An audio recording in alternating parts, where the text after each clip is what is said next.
புசிப்பும் குடிப்பு இருக்கக்கூடாதுன்னு போன வாரம் நம்ம என்ன செஞ்சுட்டோம், அழகான ஒரு விருந்து சாப்பிட்டாமே. ஆகவே கர்த்தர் இந்த நாளிலே இன்னொரு பாடலை கூட நம்ம பாடுவோம். இயேசு ராஜா வந்திருக்கிறார், எல்லாரும் கொண்டாடுவோம் என்ற பாடலை பாடலாம். இந்த பாட்டு எல்லாருக்கும் தெரியுங்களா? எல்லாம் அமைதியாவே இருக்கிற மாதிரி இருக்கே. எனக்கு ஏதோ ரொம்ப சோகமா இருக்கீங்களா?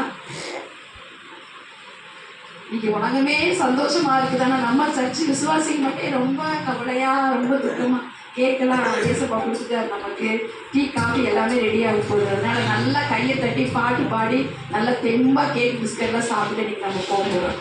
ஆமென், அல்லேலூயா. ஆகவே இந்த இயேசு ராஜா வந்திருக்கிறார், எல்லாரும் கொண்டாடுவோம் என்ற பாடலையில இயேசு ராஜா பிறந்திருக்கிறார், அல்லேலூயா, வந்திருக்கிறார் அப்படிங்கிற இடத்துல இயேசு ராஜா பிறந்திருக்கிறார் என்ற பாடலை நம்ம பாடி எல்லாரும் உற்சாகமாக கரங்களை தட்டி ஆண்டவருடைய நாமத்தை நம்ம வெளிப்படுத்துகிறோம். இயேசு ராஜா பிறந்திருக்கிறார், எல்லோரும் கொண்டாடுவோம், கை தட்டி நாம் பாடுவோம். ஆமென். இயேசு ராஜா பிறந்திருக்கிறார், எல்லோரும் கொண்டாடுவோம், கை தட்டி நாம் பாடுவோம். ஆமென். கொண்டாடுவோம், கொண்டாடுவோம், கொண்டாடுவோம், கவலைகள் மறந்து நாம் பாடுவோம். ஆமென். கொண்டாடுவோம்,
ஆமே, நம்ம எல்லாரும் அப்படியே இருக்கிற இடங்களில் முழங்கால் படிக்கிட்டு தேவனுடைய சமூகத்தில் கொஞ்ச நேரம் நம்ம எல்லாரும்